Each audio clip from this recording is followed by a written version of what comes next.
selamat sore ya buat Bapak Ibu yang hadir pada Zoom hari ini. Mudah-mudahan masih semangat ya, walaupun sudah pada sesi terakhir saya menyampaikan ini. Izin untuk share screen.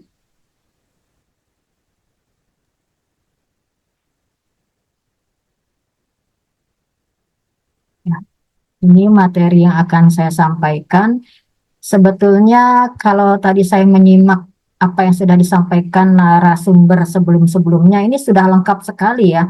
Jadi sebetulnya untuk intervensi gizi, apalagi yang tujuannya untuk mencegah stunting ini, banyak sekali upaya yang harus dilakukan dan kerjasama ini harus dibentuk ya. Tadi sudah ada ajakan dari Ibu, dari Pronkes, dari bidan, dari perawat, dari Kesling, Kesmas, semuanya sudah ada intervensi-intervensi apa yang akan bisa dilakukan untuk mencegah stunting ini. Nah, sekarang saya akan mencoba melihatnya dari segi gizi dan juga dari posisi saya sebagai seorang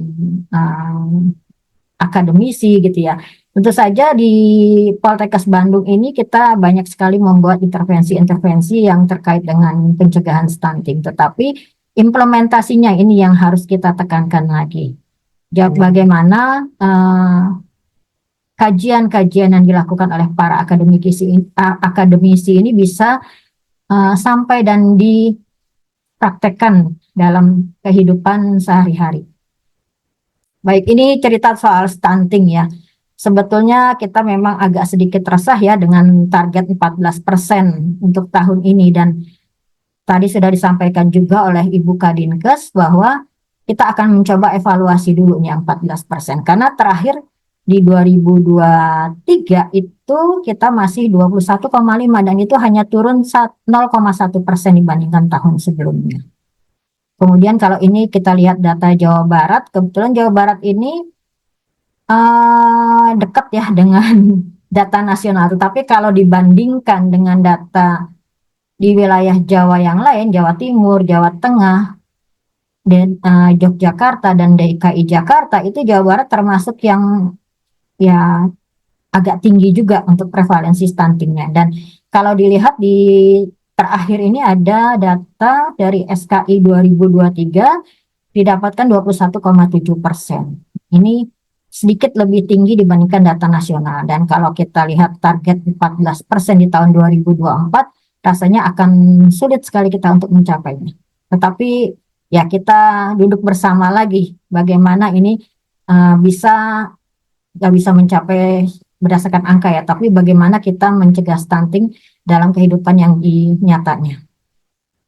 Nah, ini adalah data sebaran prevalensi stunting tahun 2022 di Jawa Barat. Hanya satu wilayah, Kota Bekasi, yang mempunyai prevalensi stunting yang rendah. Di sini dikatakan rendah kalau datanya ini di bawah dari 10% untuk prevalensi stuntingnya. Sementara hampir setengahnya, bahkan mungkin lebih ya kalau dihitung, ini tadi saya hitung sekitar ada 15 kabupaten kota yang masih tinggi, yaitu di atas 20%. Nah, ini menjadi juga PR buat Jawa Barat. Ini memang Jawa Barat ya, wilayahnya lumayan luas dan beragam gitu ya. Ada yang di daerah pantai, ada yang di daerah pegunungan. Nah, ini yang menyebabkan kita harus kaji dulu masing-masing permasalahan yang ada di tiap wilayah tersebut. Kemudian kalau dilihat kelompok umur, tadi sudah disampaikan oleh Prof. Endang ya, di sini memang data menunjukkan bahwa pada saat anak lahir itu prevalensi stuntingnya lebih tinggi dibandingkan usia yang 0 sampai 5 bulan. Artinya di sini pada saat anak lahir stunting kita masih bisa mengupayakan mereka untuk menjadi normal atau catch up-nya. Hanya di sini memang diperlukan syarat-syarat supaya yang tadinya stunting menjadi normal ini dengan pemberian ASI eksklusif, kemudian juga menghindari dari penyakit infeksi. Nah, kemudian untuk anak usia 6 sampai 11 bulan ini sedikit meningkat lagi prevalensi stuntingnya, dan yang paling menyedihkan adalah dari 11 bulan ke usia 2 tahun. Ternyata di sini banyak yang awalnya sudah normal tapi menjadi stunting, dan ini persentase peningkatannya menjadi lebih besar. Ini lebih dari dua kali lipat ya dari data yang ada di prevalensi usia 6 sampai 11 bulan. Artinya kita harus berpikir ini di sini ada apa sebetulnya? Kenapa prevalensi stunting cenderung meningkat dan dua kali lipat dibanding sebelumnya? Ini yang menjadi PR juga bagi kita semua tenaga kesehatan maupun tenaga medis, bagaimana upaya menurunkan prevalensi pada anak usia 23 bulan ini. Dan ini kalau kita lihat naik terus kemudian menurun begitu memasuki usia 3 tahun sampai 5 tahun. Baik, kemudian kalau dari data Survei Kesehatan Indonesia tahun 2023, di sini ada kita pilah ya penyebab terjadinya stunting, yaitu pada periode prenatal, yaitu pada saat masih di dalam kandungan. Di sini faktor yang mempengaruhi adalah bagaimana status gizi ibu. Jadi di sini masih banyak ditemukan ibu yang beresiko KEK. Kita lihat dari lingkar lengan atasnya. Kemudian ibu hamil yang mendapatkan TTD sebetulnya besar ya, 92,2%. Tetapi yang mengkonsumsi TTD-nya ini separohnya. Nah, jadi ini bagaimana upaya kita supaya meningkatkan kepatuhan dari konsumsi TTD pada ibu hamil. Kemudian ibu hamil yang mendapat PMT baru 32,1%. Kemudian ANC K4 ini masih pakai K4 ya. Sekarang kita sudah kembangkan menjadi ANC itu yang 6. 6 kali. Ini yang baru 4. Jadi 68,1%. Kemudian adanya penyakit infeksi, terutama di sini adalah tuberkulosis dan malaria. Jadi ada beberapa daerah endemis malaria yang memang kita harus waspadai dan akan berpengaruh terhadap status gizi maupun nanti status bayi yang dikandung oleh ibu. Kemudian di sini pada saat persalinan, di sini ada yang pengaruh adalah faktor ibu yang melahirkan di fasilitas kesehatan. Jadi yang ditolong oleh tenaga yang memang memiliki keterampilan untuk membantu persalinan. Ini baru 89,9%. Dan IMD ini adalah kunci ya untuk keberhasilan dari ASI eksklusif. Ini baru 94,1. Jadi masih ada pelayanan-pelayanan kesehatan yang tidak melaksanakan IMD. Kemudian pengaruhnya setelah bayi dilahirkan. Jadi pada saat ibu ini menyusui, di sini ada faktor ibu yang pengaruh atau penyakit tuberkulosis dan penyakit malaria masih ada. Kemudian untuk anak di sini ASI eksklusif yang diberikan pada bayi usia 0 sampai 6 bulan di sini hanya 68,6%. Kemudian juga konsumsi MPASI yang mengandung sumber protein hewani di sini baru 78,4%. Kemudian keanekaragaman makanan balita, kemudian bayi yang ditimbang ini minimal 8 kali dalam setahun itu setengahnya. Ya, kemudian diukur tinggi badan, kita sudah memiliki kebijakan bahwa sebetulnya tinggi badan ini harus diukur minimal 3 bulan sekali, berarti 4 kali dalam setahun. Kemudian ada prevalensi ISPA, pneumonia, dan diare. Ini adalah faktor-faktor yang mempengaruhi terjadinya stunting berdasarkan dari kondisi ibu dan bayi, baik sebelum melahirkan maupun setelah persalinan. Kemudian kalau kita lihat faktor lingkungan yang lain, nah tadi sudah banyak bicara Pak Maudi ya dari kesehatan lingkungan, bahwa di sini masih banyak rumah tangga yang tidak memiliki air minum yang layak. Di sini akses yang layak terbatas 3% dan akses layak dasar ini adalah 89,6. Ini masih sangat jauh sekali dari harapan. Kemudian yang kedua adalah bagaimana sanitasi di dalam rumah tangga. Ada yang aman itu baru 11,5%. Kemudian akses untuk hygiene dasar ini baru 78,9%. Kemudian yang terakhir adalah kondisi rumah yang layak huni. Nah, ini definisinya mungkin Pak Maudi tadi ya sudah menyampaikan. Di sini baru 65,1% rumah tangga yang memiliki rumah dengan kriteria layak huni.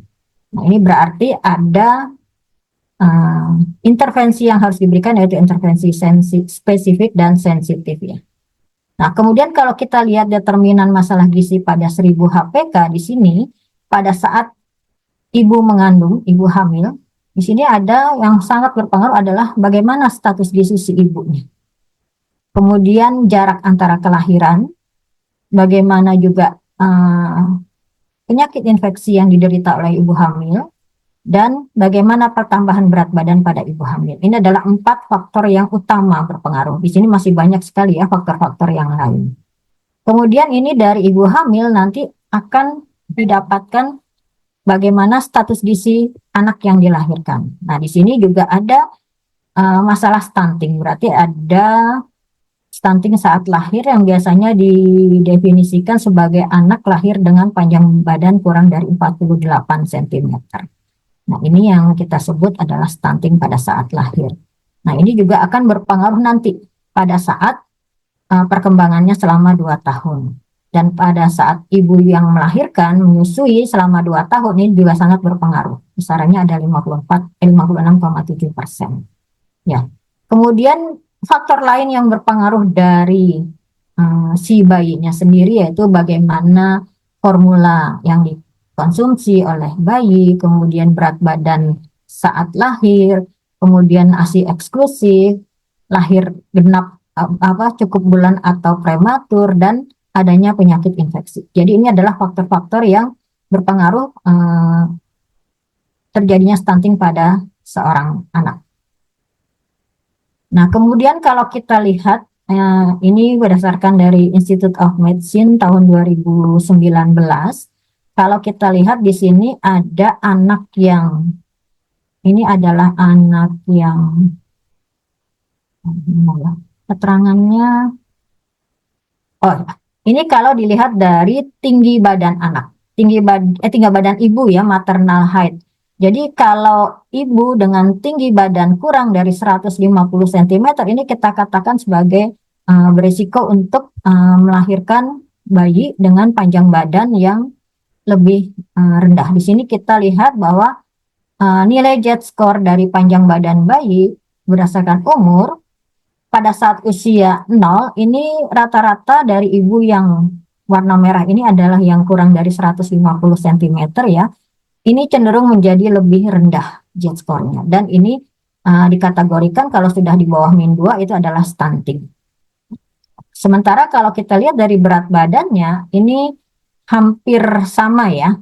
Jadi ini pengaruhnya sangat besar pada saat lahir, tetapi kemudian menjadi bisa diperbaiki sampai usia 8 bulan dan menurun lagi sampai usia 24 bulan.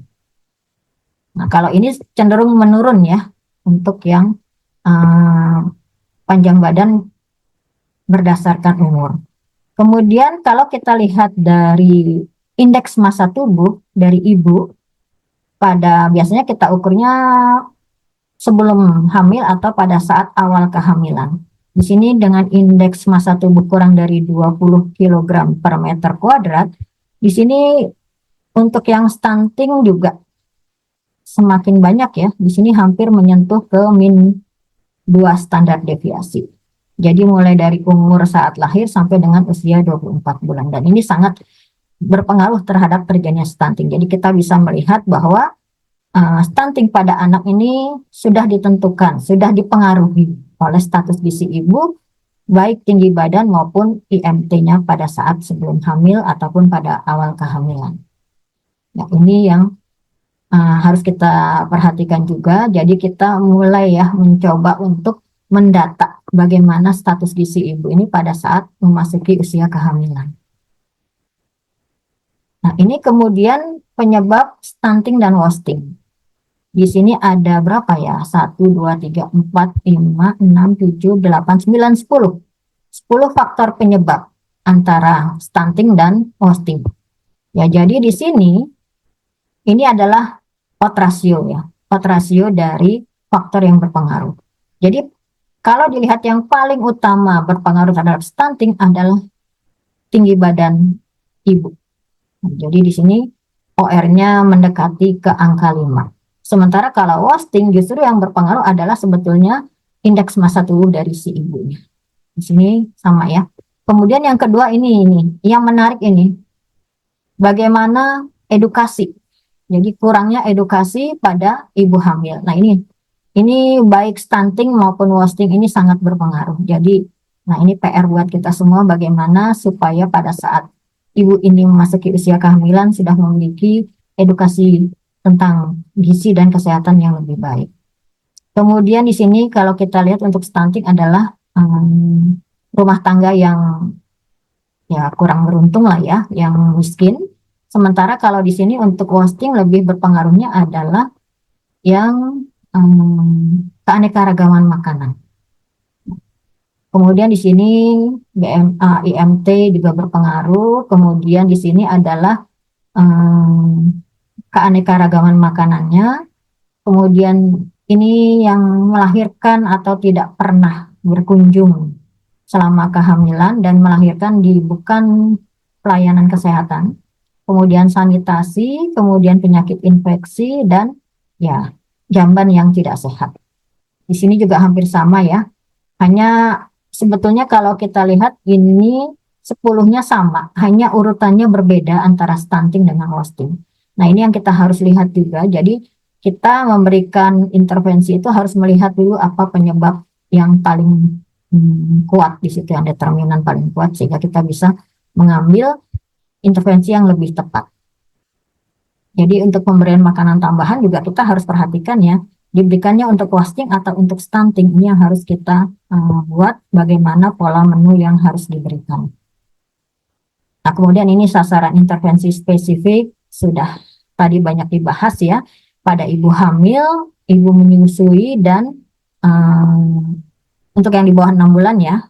Kemudian yang untuk di atas 6 bulan sampai usia 2 tahun. Ini semuanya sebetulnya sudah ada ya di dalam program-program yang ada di pelayanan kesehatan. Kemudian ini kalau kita lihat tadi begitu pentingnya status gizi ibu hamil, maka kita harus memperhatikan diet yang harus diberikan untuk ibu hamil. Jadi yang pertama untuk perkembangan otaknya itu diperlukan asam lemak omega 3 dalam bentuk DHA, kemudian kolin. Nah ini Bu Nita juga pernah meneliti ya Bu Nita ya tentang pemberian kolin pada ibu hamil, kemudian yodium dan asam folat. Kemudian untuk pertumbuhannya di sini yang penting adalah zat gizi protein, kalsium, vitamin D, karbohidrat dan lemak. Di sini untuk pertumbuhan baik tinggi maupun berat badannya. Kemudian untuk meningkatkan imunitas di sini perlu adalah vitamin-vitamin seperti vitamin C, vitamin E dan mineral yaitu dalam bentuk zinc.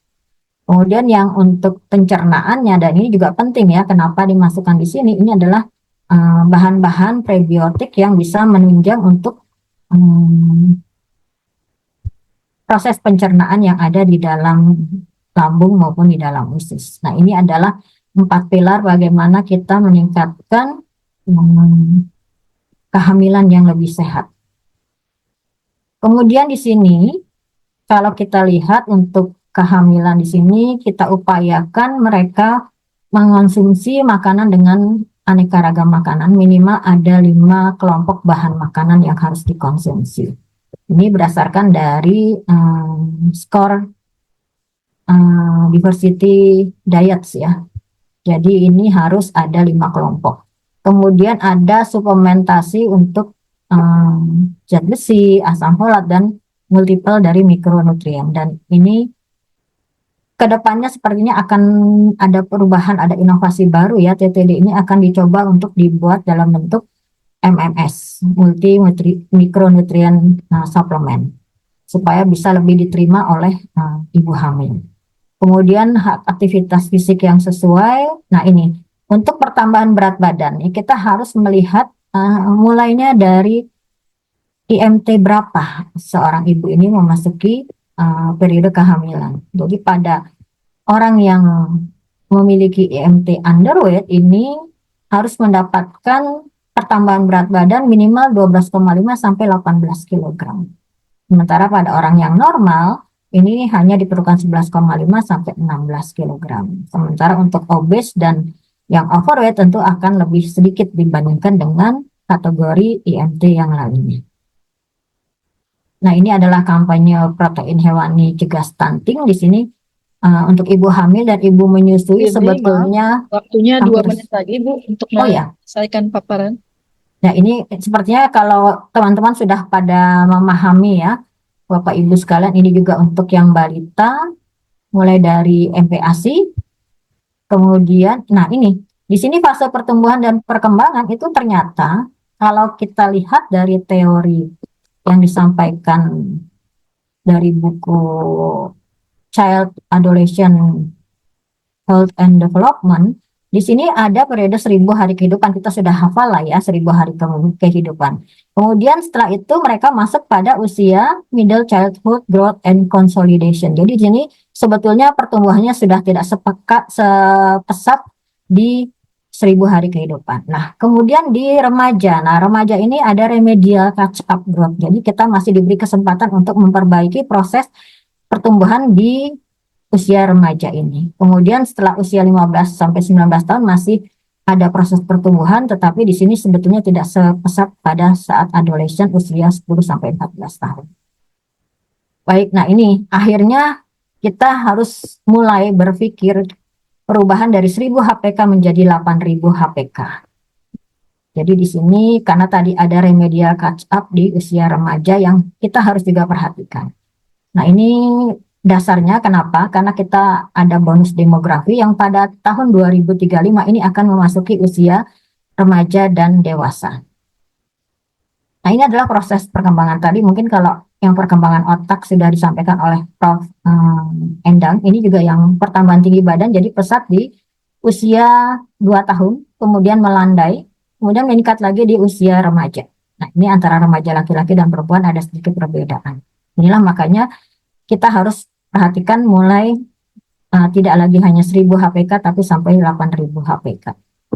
Dan ini juga bagaimana kita memperkenalkan makanan, kemudian yang lain-lain. Ini yang tadi yang 1.000 HPK warna hijau, kemudian ini mulai landai. Nah, ini mulai merah lagi pada usia pubertas atau adolescent, kemudian ini nanti mulai menurun lagi. Ini juga ada beberapa program intervensi yang bisa diberikan. Nah, ini kondisi kita, masih banyak remaja dan anak sekolah yang memiliki status gizi yang kurang, kemudian ada penyakit infeksi, dan ada pernikahan usia dini. Kemudian juga tidak biasa sarapan, makan buah, dan lain-lain itu masih kurang. Dan masih banyak, ya ini, ada remaja merokok, konsumsi alkohol, dan bully pada remaja. Oleh karena itu nih, ini ada beberapa intervensi yang diberikan pada anak sekolah. Di sini ada pemberian makan siang pada anak sekolah, makanan bergizi sekarang ya.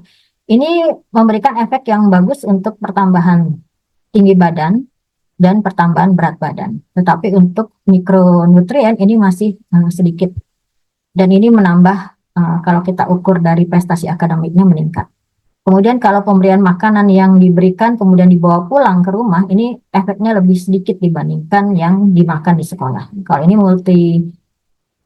multiple mikronutrien, ini lumayan besar untuk di mikronutrien statusnya. Sementara untuk yang powdernya, ini yang fortifikasi ya, ditambahkan pada bentuk bahan makanan yang lain. Ini contoh-contoh alternatif. Nah, ini adalah yang sensitifnya, kita sudah sama-sama tahu. Nah, ini adalah bagaimana kita paket-paket intervensi yang bisa diberikan pada anak sekolah usia 5-14 tahun. Di sini adalah pemberian mikronutrien suplemen di komunitas maupun di sekolah. Dan ini juga ada bagaimana meningkatkan kondisi fisik. Nah, ini pada usia remaja. Di sini juga ada dalam bentuk nutrition education. Jadi kita memberikan bagaimana edukasi-edukasi pada remaja tersebut, dan juga ada pemberian mikronutrien. Nah, kemudian kalau kita ingin memberikan intervensi ini, kita harus membuat suatu inovasi. Selama ini kita menganggap bahwa inovasi ini hanya bisa dibuat oleh orang-orang akademisi karena berbasis riset. Padahal sebetulnya evaluasi dari program yang sudah dijalankan itu kita bisa membuat suatu inovasi dengan kita lihat bagaimana program tersebut berjalan dan bagaimana efeknya. Kenapa ada kegagalan, kenapa ada ketidakberhasilan. Ini yang harus kita buat. Kemudian ada temuan atau novelty dari produk yang baru yang kita anggap lebih baik dari yang sebelumnya. Kemudian bagaimana dia memecahkan masalah dan bagaimana kelanjutan untuk programnya. Ini baru saya dapat kemarin dari Pak Andrianto, ya, dulu ketua ASNI. Jadi di sini, maaf, kelewat. Nah, di sini ada butuh sinergi dalam mewujudkan intervensi atau inovasi. Nah, jadi di sini kita sebagai penghasil inovasi, misalnya dari perguruan tinggi atau lembaga iptek, kemudian inovasi ini akan bisa diterapkan dengan adanya regulasi atau fasilitator oleh pemerintah, dan juga inovasi ini akan ditunjang pengguna atau pendorong dari industri atau dunia usaha. Nah, ini yang harus kita jalin kerjasamanya. Dan di sini ada ekosistem bagaimana intervensi atau inovasi ini bisa bekerja. Yang pertama adalah enabling environment-nya. Di sini adalah bagaimana marketnya, kemudian bagaimana budaya dan regulasinya. Sementara resources-nya di sini adalah lingkungan, kemudian SDM dan dananya. Aktornya ini banyak sekali ya, mulai dari lembaga pendidikan, kemudian pendanaan, pemerintah, kemudian ada network, bisnis, dan adanya community atau NGO. Ya, ini kelemahannya adalah pendanaan atau inovasi, kemudian hilirisasi, bagaimana kita mengimplementasikan dari inovasi tersebut. Nah, di sini. Kemudian di pemangku pemerintahan juga masih kurangnya budaya inovasi, bagaimana mereka mengevaluasi program yang sudah berjalan dan membuat perbaikan pada program yang sudah berjalan tersebut sehingga menjadi lebih efisien dan efektif. Nah, ini yang sudah dihasilkan oleh Jawa Barat. Bersama kita wujudkan Jabar Zero New Stunting. Jadi di sini ada social protection, kemudian health and nutrition system, kemudian water sanitation, kemudian food system, dan education system. Demikian yang bisa saya sampaikan. Terima kasih, Winita. Saya kembalikan kepada Winita. Ya, baik. Terima kasih Bu Rini. Oh ya, kami sudah menerima satu pertanyaan. Mohon ditampilkan. Dari Ibu Yuan. Oh, ini Yuanita yang tadi ya, Puskesmas Baros. Apakah pada sesi remedial catch up di usia 10-14 tahun bisa juga memperbaiki perkembangan otak atau hanya di kondisi fisik saja? Mohon penjelasan. Hatur nuhun, Bu Rini. Baik, langsung dijawab ya, Bu Nita ya. Ya, langsung dijawab saja. Hanya ada satu pertanyaan. Ini Teh Yuan, sepertinya saya kenal ya. Dan dari beberapa narasumber sepertinya Teh Yuan ini aktif bertanya. Ini jadi catatan ya panitia ya. Ya, untuk sesi remedial catch up itu tadi kan kalau kita lihat di pola pertumbuhan maupun perkembangan otak, di situ memang di usia 10 sampai 14 tahun masih ada kemungkinan untuk perkembangan di otaknya. Jadi memang otak itu sebetulnya di usia balita sampai usia 3 tahun itu adalah bagaimana kita menstimulasi. Jadi kalau pada saat di janin itu sudah terbentuk rumah-rumahnya ya, atau dibilangnya ini, kemudian bagaimana kita menstimulasi supaya rumah-rumah ini bisa dikembangkan dan diaktifkan, disambung-sambungkan antara syaraf yang satu dengan yang lainnya di situ. Kemudian kalau untuk usia 10 sampai 14 tahun itu masih bisa juga.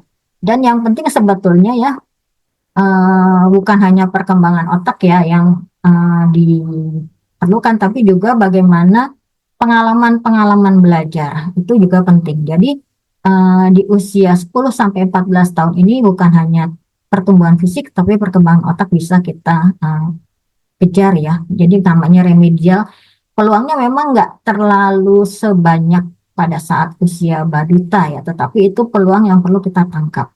Nah, jadi di sini memang makanya anemia pada remaja itu bukan hanya berpengaruh pada kondisi fisik, tapi juga terhadap prestasi belajar dan produktivitas. Jadi kita harus perhatikan juga di situ bahwa masalah gizi ini bukan hanya dari saat perkembangan, tapi saat juga bagaimana fisik dan otak ini difungsikan dengan baik.